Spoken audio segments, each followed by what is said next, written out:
Good morning, guys. Welcome to our Sunday Knowledge Up. We've got Rania here from the tax store.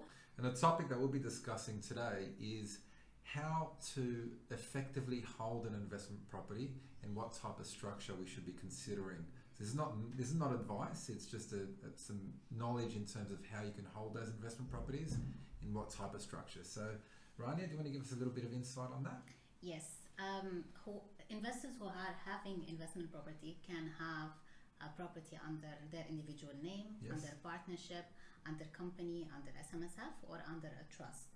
So it really depends on what they want to do with this property and how they want to access the money.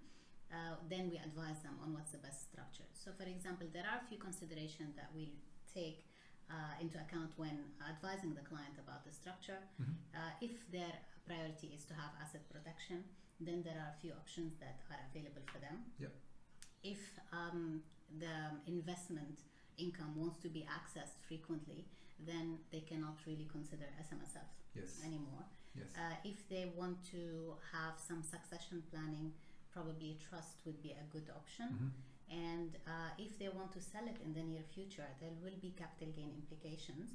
So we advise them to choose a structure that has capital gain concessions. Yes.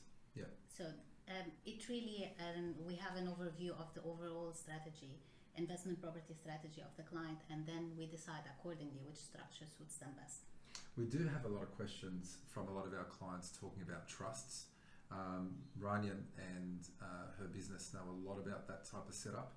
I think one thing that we focused on here was protection. Protection's another big question a lot of people have with regards to investments. You know, touch wood, if anything does happen, how do we protect our investment? That's something that we will touch that topic in the future. Yeah. Just going back on what just Rania said, it is good to know that there are so many different structures that you can hold your investment property in, because a common person, the first thing that comes into mind is putting it in your individual name. Correct. You know, Yeah. so it's good that we know that there are so many structures involved. So you guys should be talking to your accountant before buying a property, so that you know the right structure when you find one to go there and get it straight away. Yeah. And for any other further questions, please feel free to inbox us. We're also going to have Rania's details from the tax store, so you can also just click on there and have a chat with her as well. We look forward to our future talks. Thanks, guys. Have a good Sunday. Thank you. Thanks, Rania.